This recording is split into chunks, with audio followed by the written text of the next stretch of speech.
وسلام على عباده الذين اصطفى أما بعد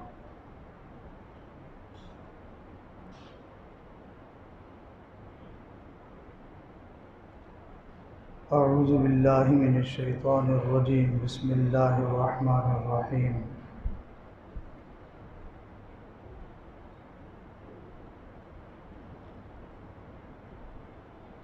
ولا تصعر خدك للناس ولا تمش في الأرض مرحا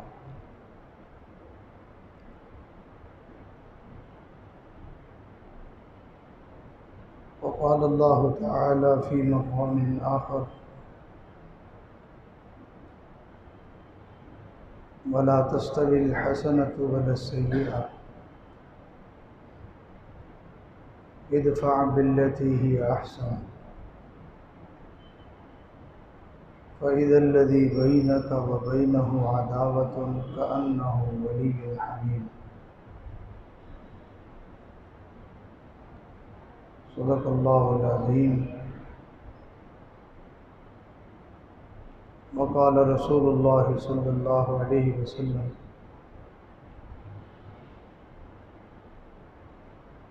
إنما بعثت لأتمم مكارم الأخلاق أو كما قال عليه الصلاة والسلام سبحان ربك رب العزة عما يصفون وسلام على المرسلين والحمد لله رب العالمين اللهم صل على سيدنا محمد وعلى آل سيدنا محمد وبارك وسلم اللهم صل على سيدنا محمد وعلى آل سيدنا محمد وبارك وسلم اللهم صل على سيدنا محمد وعلى آل سيدنا محمد وبارك وسلم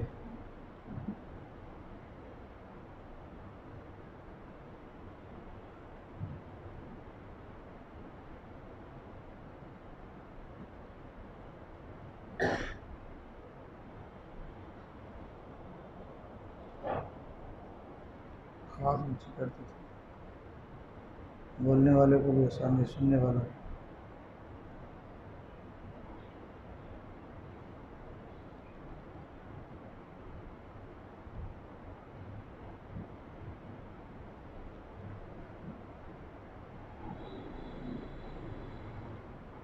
درخت اپنے پھل سے پہچانا جاتا ہے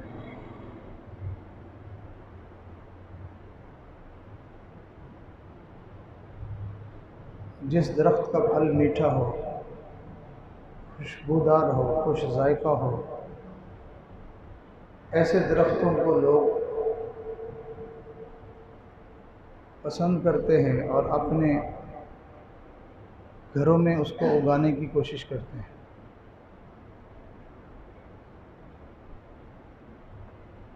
اور جس درخت کا پھل کڑوا ہو بدبودار ہو بے ذائقہ ہو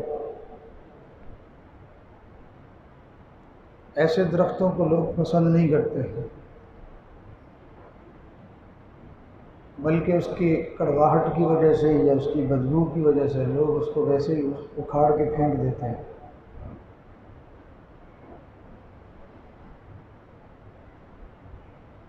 بالکل اسی طرح انسان اپنی عادات سے اور اپنے اخلاق سے پہچانا جاتا ہے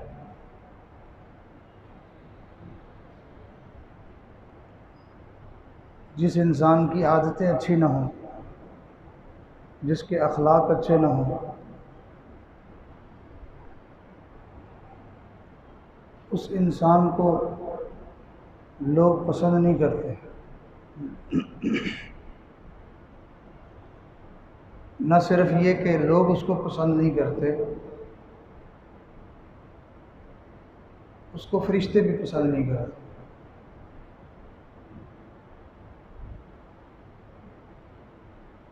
بلکہ اس انسان کو اللہ رب العزت بھی پسند نہیں کرتا۔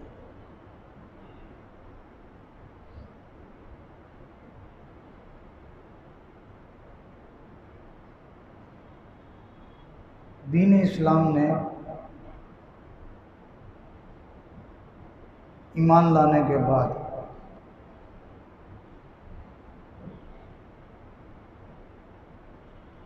اپنی عادتوں کو اور اپنے اخلاق کو سنوارنے پر بہت زور دیا ہے۔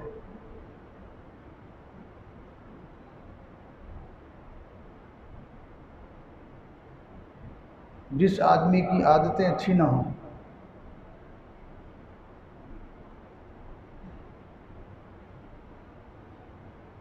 کئی مرتبہ اس کی بگڑی ہوئی عادتوں کی وجہ سے اس کو اللہ کی عبادت بھی فائدہ نہیں دیتی۔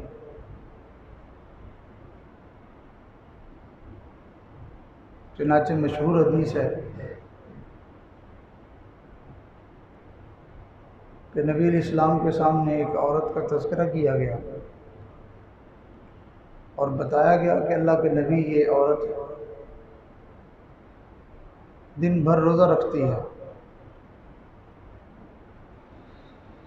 اور ساری ساری رات جاگ کے یہ نفل پڑھتی ہے، عبادت کرتی ہے، لیکن اس کی عادت بری ہے کہ بدتمیزی سے بولتی ہے، برا بولتی ہے۔ تو نبی علیہ السلام نے ارشاد فرمایا، یہ جہنمی عورت ہے۔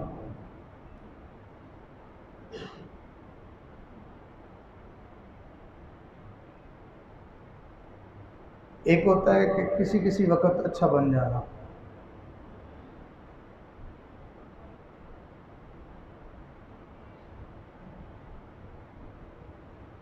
یہ بھی اچھی بات ہے، لیکن کسی کسی وقت اچھا بننا اور ہمیشہ برا رہنا، ایسے انسان کو اچھا نہیں کہتے۔ آپ نے دیکھا ہوگا کہ بعض لوگوں کو کبھی کبھی نیکی کا شوق چڑھتا ہے۔ آپ دوست تھوڑا آگے قریب آئیں۔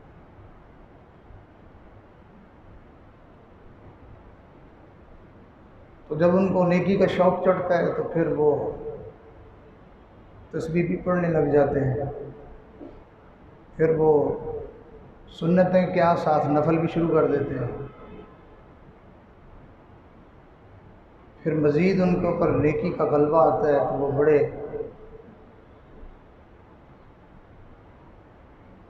نیک دکھانے کے لیے کہ لوگوں کو ہم نیک نظر آئیں، کئی مرتبہ وہ سر کے اوپر کپڑا بھی ڈال لیتے ہیں، گھونگھٹ نکال لیتے ہیں، ہاتھ میں تسبیح ہے اور یوں نظریں جھکی ہوئی ہیں، لگتا ہے جیسے کوئی بہت بڑا ولی اللہ ہے، اور اگلے لمحے اس کا کسی کے ساتھ جھگڑا ہو جائے تو وہ بڑی بڑی گالیاں دے رہا ہوتا ہے، ساری بزرگی اس کی اچھل کے باہر آ گئی۔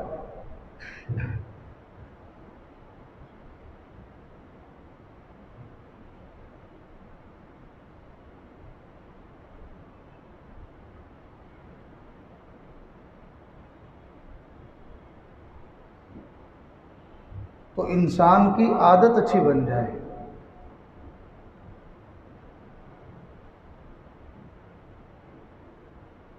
اس کی طبیعت نیکی کی طرف آ جائے، اس کے لیے بڑی لمبی چوڑی محنت کی ضرورت ہوتی ہے، اتنا آسان کام نہیں ہے کہ صبح خیال آیا تو شام تک پھر انسان نیک بنا ہوا ہو، ایسا نہیں ہوتا، مسلسل محنت کرنی پڑتی ہے۔ ایک ہوتا ہے کہ علم کا کوئی لفظ بول دینا، کوئی علمی لفظ بول دینا، کوئی علمی بول دینا، وہ تو جاہل آدمی بھی بول سکتا ہے۔ عین ممکن ہے کہ کسی جاہل کی زبان پر کوئی بڑا علمی بول آ جائے، تو علمی بول کے آنے سے وہ عالم نہیں بنتا۔ عالم بننے کے لیے مسلسل دن رات ایک لمبا عرصہ محنت کرنی پڑتی ہے، تب جا کے علم کی صفت اس میں پیدا ہوتی ہے۔ بلکہ عجیب بات ہے کہ جو طلباء مدارس میں پڑھتے ہیں 9 سال 10 سال سارا دن پڑھتے ہیں، رات گئے تک پڑھتے ہیں، تو 9-10 سال دن رات پڑھ پڑھ کے بھی وہ عالم نہیں بنتے۔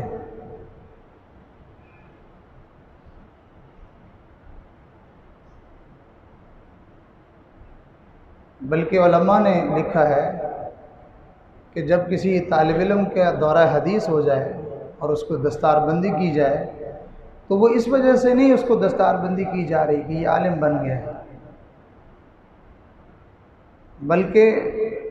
یہ دستار بندی اس طور پر کی جا رہی ہے، یہ سند اس طور پر اس کو دی جا رہی ہے کہ اب یہ اس قابل ہو گیا ہے کہ اگر علم کو حاصل کرنا چاہے تو اس کے اندر علم حاصل کرنے کا ملکہ پیدا ہو گیا ہے۔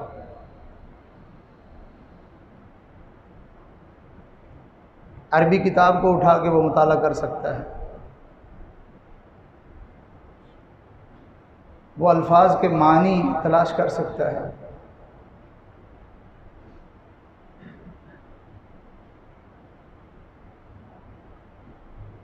وہ عبارت کا سیاق و سباق دیکھ کر آگا پیچھا دیکھ کر وہ اندازہ لگا سکتا ہے کہ یہاں پہ کیا بات بیان کی جا رہی ہے،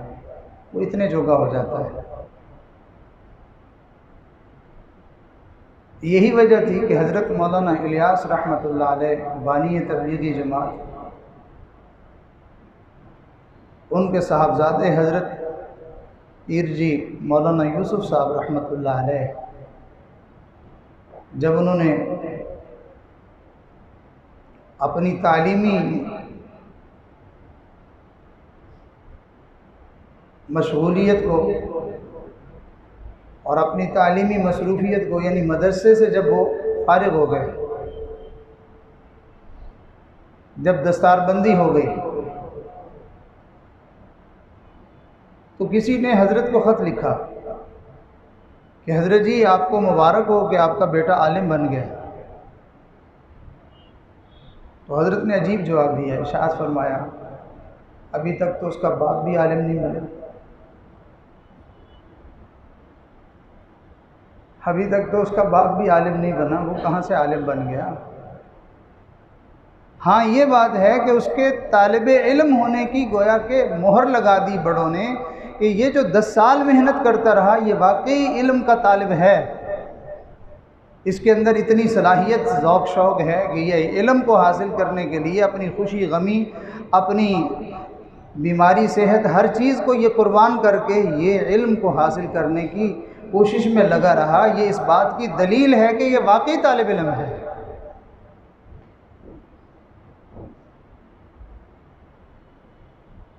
اور عالم بن جانا یہ تو بڑی بات ہے۔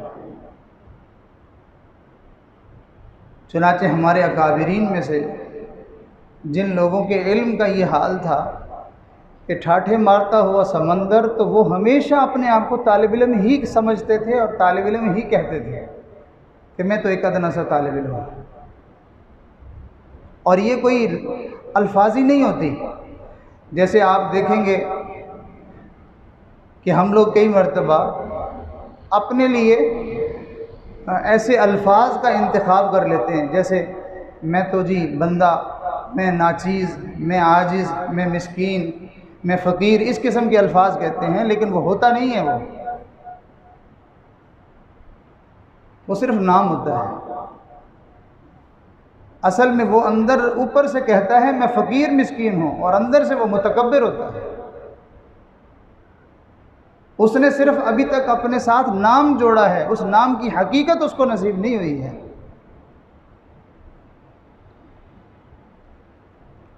جیسے کسی کا نام محی الدین رکھ دیا جائے، دین کو زندہ کرنے والا اس کا نام رکھ دیا جائے، تو اب نام رکھنے سے وہ دین کا زندہ کرنے والا تو نہیں بن گیا۔ کسی کا نام غلام محمد رکھ دیا جائے تو غلام محمد نام ہونے کی وجہ سے وہ حقیقی طور پر محمد کا غلام بن بھی گیا ہے اس نے۔ غلام محمد بننے کے لیے بڑی قربانیاں چاہیے۔ چنانچہ ایک صحابی حاضر ہوئے اور آ کر عرض کیا، یا رسول اللہ صلی اللہ علیہ وسلم، مجھے آپ سے محبت ہے۔ آپ نے ارشاد فرمایا، ذرا غور کرو، سوچو کیا کہہ رہے ہو؟ یعنی تم نے یہ کہنا کہ مجھے آپ سے محبت ہے، میرے ساتھ محبت کی حامی بھر رہے ہو، دعویٰ کر رہے ہو کہ مجھے آپ سے محبت ہے، یہ کوئی اتنی چھوٹی سی بات نہیں ہے، یہ بہت بڑی بات ہے، تم ذرا غور کرو، سوچو کیا کہہ رہے ہو۔ انہوں نے پھر وہی بات دہرائی، پھر آپ نے پھر ارشاد فرمایا، تم ذرا غور کرو، دیکھو کیا کہہ رہے ہو۔ پھر انہوں نے تیسری دفعہ پھر وہی کہا۔ تو جب 3 دفعہ انہوں نے اس بات کو دہرا لیا تو نبی علیہ السلام نے ارشاد فرمایا، جس کا مفہوم یہ ہے کہ اچھا پھر تکلیفوں اور مصیبتوں اور پریشانیوں اور دکھوں کو سہنے کے لیے تیار ہو جاؤ۔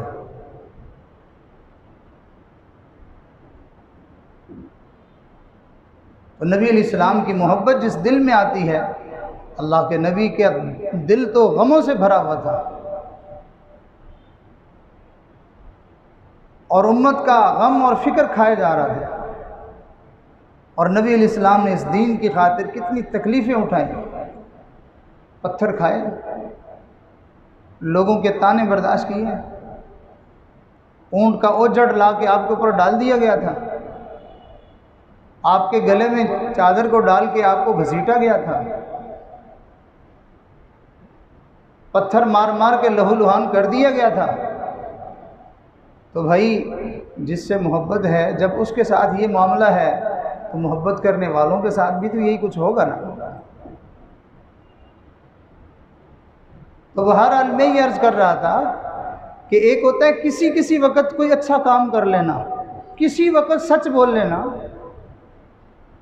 تو جو کسی وقت سچ بولا ہے اس سے وہ سچا نہیں بنا ہے، اس نے کسی وقت جو ہے وہ کسی کے غلطی اور عیب کو چھپا لیا ہے، تو اس سے یہ صفت اس کے اندر پیدا نہیں ہو گئی ہے۔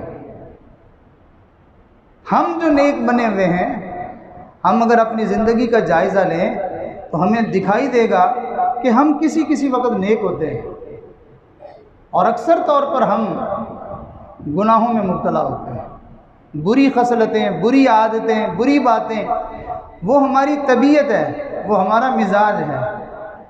کبھی کوئی حدیث سن لی، کبھی کوئی بیان سن لیا، کسی اللہ والے کی مجلس نصیب ہو گئی، اور اس کے بعد 1-2 دفعہ وہ نیکی کی توفیق مل گئی، تو اس سے یہ غلطی دل میں نہیں آ جانی چاہیے، یہ غلط فہمی نہیں آ جانی چاہیے، اب تو میں نیک بن گیا۔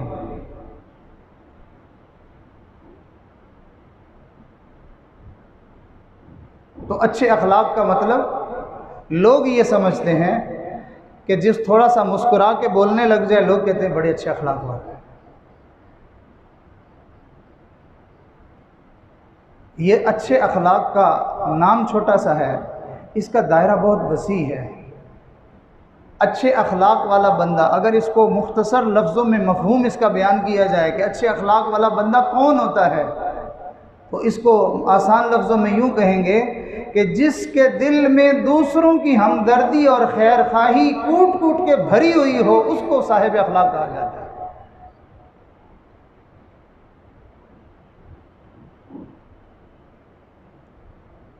صحابہ اکرام صاحب اخلاق لوگ تھے،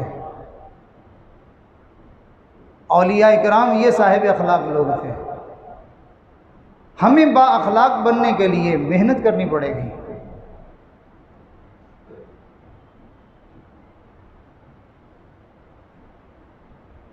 جو علم ہم شریعت کا حاصل کر رہے ہیں، یہ اس کا حاصل کرنا آسان ہے، یہ آسانی سے حاصل ہو جاتا ہے،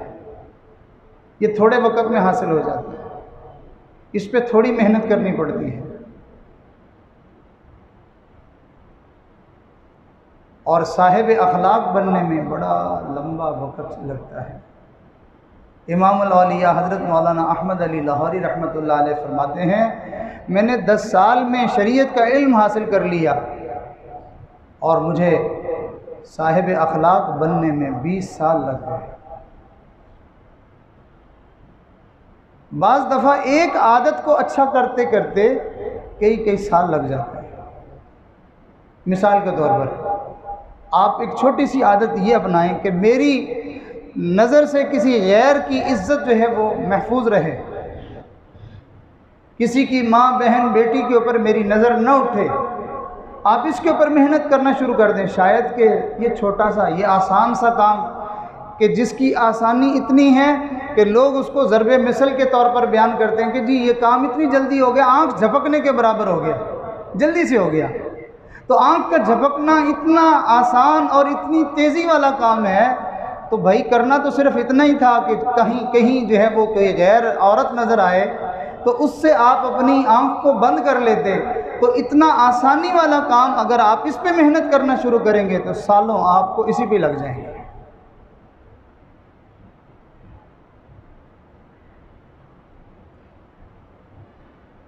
سفید ریش میں ایک بزرگ میرے پاس تشریف لائے، حج کیے ہوئے تھے اور تہجد گزار تھے،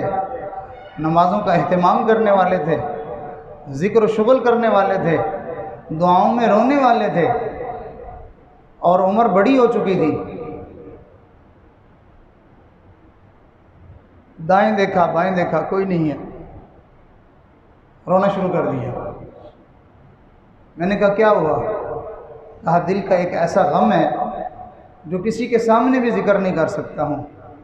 اپنی داڑھی کو یوں ہاتھ میں پکڑا اور کہنے لگے دیکھیں یہ سارے سفید ہو گئے اور میں دوتے پوتوں والا ہو گیا ہوں اور ہڈیوں میں بالکل ہمت جان نہیں رہی ہے، چلنا بھی مشکل ہو گیا ہے، لیکن ایک جو گندی عادت پڑی ہے کہ میری نظر قابو میں نہیں۔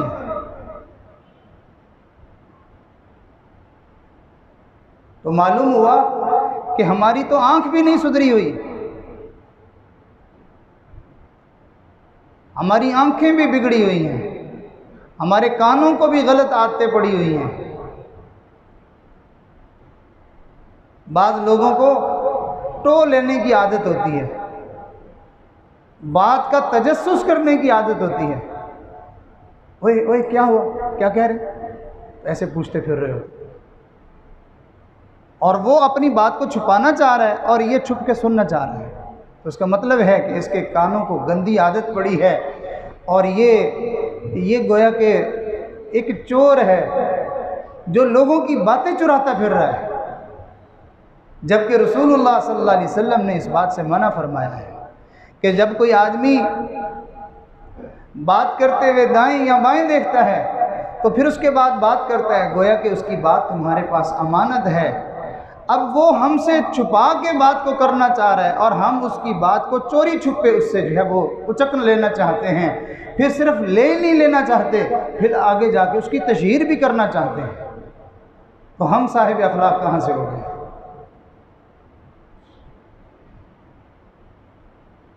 ہمارے حضرت جی دامت برکاتہم فرمانے لگے کہ میں ایک دفعہ دفتر میں بیٹھا ہوا تھا تو دو صاحب آئے اور آ کے انہوں نے آپس میں بات کرنا چاہی، لیکن وہ میرے سامنے نہیں کرنا چاہتے تھے۔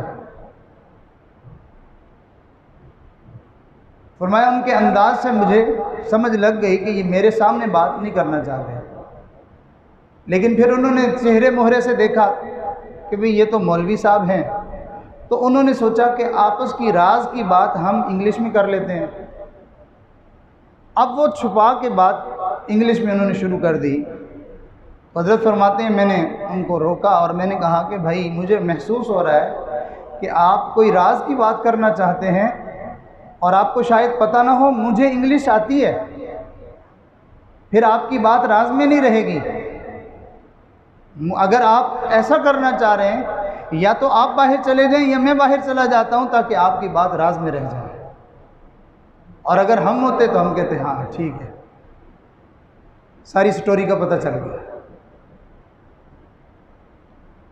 تو بری عادتیں ہمارے اندر رچی بسی ہوئی ہیں، ہماری آنکھیں بھی غلط کام کرتی ہیں، ہمارے کان بھی غلط کام کرتے ہیں، ہماری زبان بھی غلط کام کرتی ہے،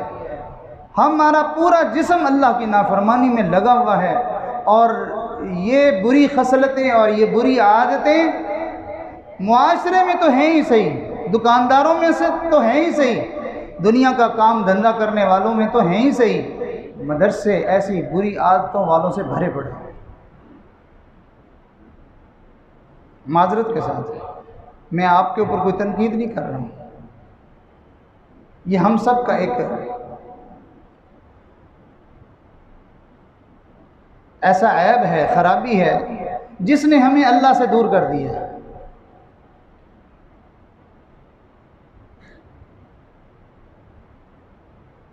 تو طالب علم وہ ہوتا ہے جو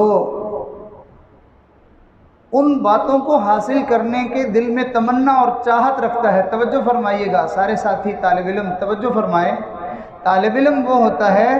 کہ جو ان باتوں کو حاصل کرنے کے در پہ ہو جائے، ان باتوں کو حاصل کرنے کی فکر میں لگ جائے جو اللہ رب العزت نے اپنی پسند والی باتیں جناب رسول اللہ صلی اللہ علیہ وسلم کے قلب مبارک پر اتاری ہیں اور آپ نے وہ باتیں امت تک پہنچائی ہیں، تو یہ طالب علم ان باتوں کو حاصل کر کے اس کے مطابق اپنی زندگی بنانا چاہتا ہے، اس کو طالب علم کہتے ہیں۔ ضرب یضرب کی رٹے لگانے والے کو طالب علم نہیں کہتے،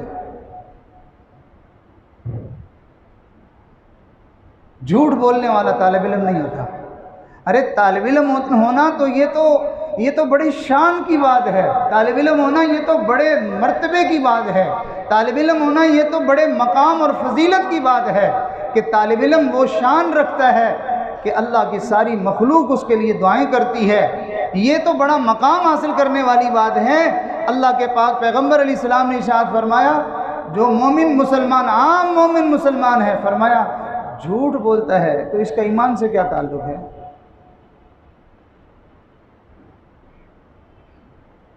تو وہ کیسا طالب علم ہے؟ آیا ہے اللہ کو راضی کرنے والے باتیں سیکھنے اور اس پر عمل کرنے، اور بڑے اہتمام سے جھوٹ بولتا ہے اور بڑے وثوق سے جھوٹ بولتا ہے اور بڑے یقین اور بڑی مہارت سے جھوٹ بولتا ہے کہ استاذ کو بھی شک بھی نہیں پڑتا کہ یہ جھوٹ بول رہا ہے۔ اور وہ طالب علم اپنی اس کام کو، اتنے منحوس اور اتنے غلیظ کام کو کہ جس کے کرنے کے بعد اللہ کے نبی فرماتے ہیں اس کا ایمان سے ہی تعلق نہیں ہے، اس گندے کام کو کرنے کے بعد وہ اپنا یہ کمال سمجھتا ہے۔ دیکھو میں نے استاد جی سے بات کی، پتہ ہی نہیں چلا، پتہ ہی نہیں چلا۔ بھائی ان کو پتہ چلا یا نہ چلا، اللہ نے تیرا نام ایمان والوں سے خارج کر دیا ہے، تو کیا نقصان ہو؟ استاد جی کا کیا نقصان ہو؟ جس کے سامنے آپ نے جھوٹ بولا اس کا کیا نقصان ہو؟ وقتی طور پر تھوڑا معاملے میں آگا پیچھا ہو گیا، بس وہی کچھ ہوا، لیکن آپ دیکھیں کہ ہمارا کتنا بڑا نقصان ہوا کہ رسول اللہ صلی اللہ علیہ وسلم کے امتی ہونے سے ہم نکل گئے، اللہ کی رحمتوں سے ہم محروم ہو گئے ہیں۔ ایک صحابی نے نبی علیہ السلام سے سوال پوچھا، اللہ کے نبی مومن یہ غلطی کر سکتا ہے، یہ گناہ کر سکتا ہے، یہ کر سکتا ہے، یہ کر سکتا ہے، یہ کر سکتا ہے؟ آخر میں کرتے کرتے انہوں نے پوچھا، اللہ کے نبی مومن جھوٹ بول سکتا ہے؟ یعنی کسی وقت وہ داؤ لگائے، جھوٹ بولے، جس کا نام ہم نے بہانہ رکھا ہوا ہے، تو کیا ایسا وہ کر سکتا ہے؟ اللہ کے پاک پیغمبر علیہ السلام نے 3 مرتبہ بڑی شدت سے، بڑے اہتمام سے ارشاد فرمایا ہرگز ایسا نہیں ہے۔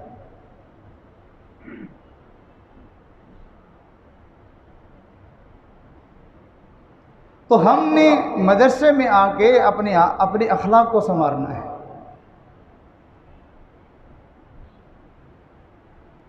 عام طور پر آپا دھاپی لگی ہوئی ہوتی ہے، اپنی غرض لوگوں کے دلوں میں ایسی اتری ہوئی ہے کہ بس اپنا نفع چاہتے ہیں، دوسرے کا بھلے ستیاناش ہو جائے۔ اور اگر اس بات کا آپ نے ادنا سا مشاہدہ کرنا ہو، آپ نے بالکل چھوٹی سی بات کے اندر اس بات کا آپ نے تجربہ کرنا ہو، تو آپ ذرا کبھی یہ دیکھا کریں